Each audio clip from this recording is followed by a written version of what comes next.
What is up guys, welcome back today to another video on this channel, and in today's video I'm here with another book, and this book is kind of different from the book which I've been reviewing.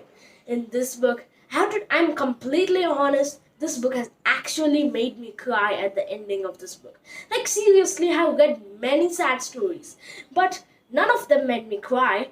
This book has actually made me cry, and the book which I've been talking about is Where the Wet Ferns Grow by Wilson Rawls.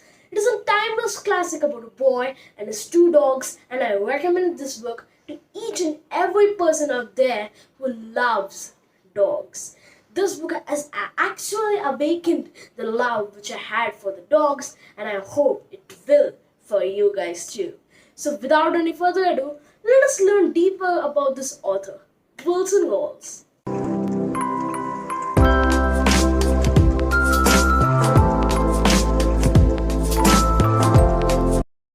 Wilson Rawls was born on a small farm in the Ozark Mountains and spent much of his boyhood roaming northeastern Oklahoma with his only companion, an old blue-tick hound. Rawls' hound wasn't just a friend, but served as an audience for the endless stories he loved to tell. Though he didn't have access for real books until he was of high school age, Rawls' modest beginning provided the foundation upon which greater success was built. Since its publication was more than 50 years ago, Where the Red Ferns Grow has assumed the status of modern classic and has also been made into a widely acclaimed motion picture. Rawls is also the author of Summer of Monkeys, which has received rave reviews. He is a fantastic and excellent author, and I couldn't even imagine how he could have written this book. It is an amazing story, and it is a real-life story of Wilson Rawls. This book has also got an introduction by the Newbery Medal winner Claire Vanderpool, and his introduction is amazing. It matches exactly with the book. And now, without any further ado, let's go jump in the gist about this book, which is behind this book. A boy, his two dogs, and one big adventure. Billy has long dreamt of owning not one, but two dogs. So when he is finally able to save up enough money for two pups to call his own, he is ecstatic. Soon Billy and his hounds became the finest hunting team in the valley. But tragedy awaits these determined hunters, now friends, and in time, Billy learns that hope can grow out of despair. Where the Red Ferns Grow is a beloved classic that captures the powerful bond between man and man's best friend. It will stand the test of time as long as there are boys and girls who love their dogs and dogs who love them. This is a very, very touching book and an amazing book. And now, without any further ado, let's jump into this book and let's see what's fantastic and amazing about this book. Billy Coolman, the fictional main character of this book, always has a desire of having two hound pups. He had a dog wanting to seize, and it grew worse. He asked his mom and dad, but they couldn't afford that much of money. They costed $75, and his father could not afford that huge amount. Those days, $75 was a really huge amount, and his father could not afford. And one time, he saw a magazine in which they were selling two hound pups for $50, and Billy was happy. But he couldn't just beg his mom and dad for money, so he started working on his own and he started saving money. And after 2 years, he saved $50. His mission was accomplished, and he went to his grandpa, who was a store owner, and he was shocked to see Billy Coolman with $50, and he worked for 2 years. And Billy asked his grandfather to check if the sender of this magazine still sold some hounds, and they were still selling some hounds, and they were willing to sell two hound pups. And Billy was really excited. Excitement flew through his body, and he was really, really happy. And his dogs were in Tahlequah, and the next time he visited Tahlequah, he had to take back his dogs and come back. His grandpa told that one of his neighbors were going to Tahlequah next week, and he asked if Billy wanted to go with them. Billy accepted, but that night he didn't want to sleep. He wanted to visit his dogs. He has waited for 2 years and he didn't want to wait more. And he took his food and he went by walking to Tahlequah. It was of 20 miles, but Billy finally reached, took his dogs and came back. Was really excited, really jollyful, and he came back. His dogs were really perfect at hunting.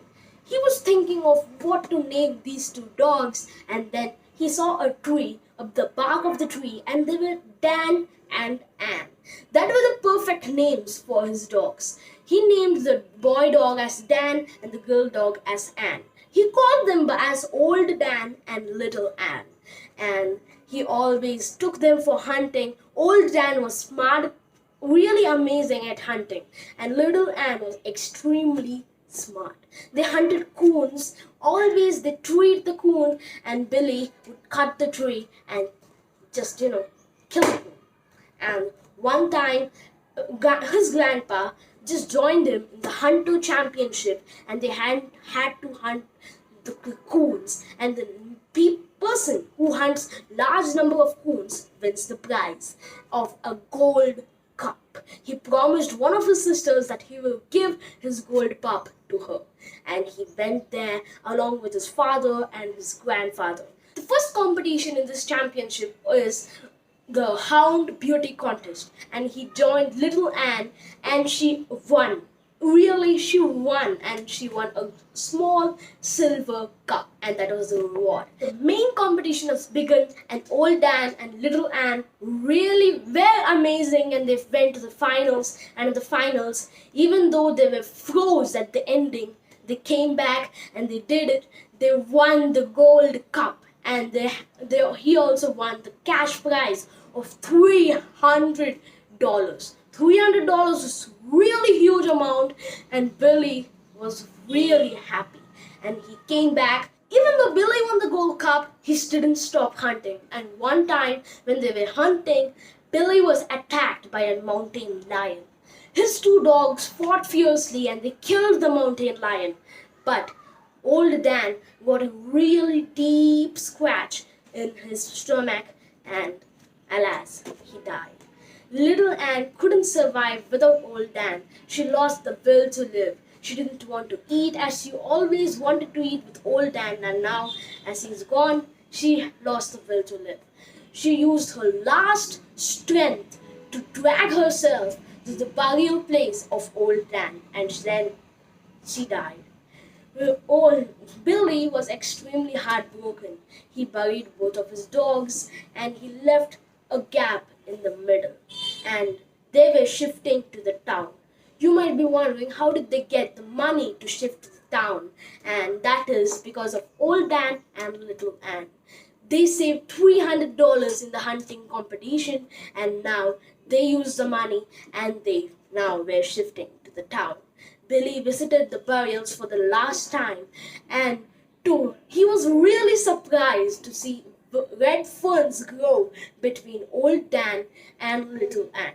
It is told by Indians that when the red ferns grow between two burials, it is said that it was planted by the angel, and the souls of these two will remain forever. And Billy was really happy. His mom and dad and his three sisters were too. It was the end of the story. It was a really emotional story, amazing story, fantastic one, and I hope you will read it too. So I hope you guys enjoyed this video. If you did, make sure to read this book. Grab this book right away. I tell you, this is pure value for money. It consists of 282 pages and it is so amazing. So I want you guys to please read this book. So I hope you guys enjoyed this video. If you did, leave a big thumbs up to this video. Subscribe to my channel if you haven't already. And turn on the post notifications so that you get notified whenever I upload a new video on this channel. And I will see you guys in my next video. Till then, goodbye.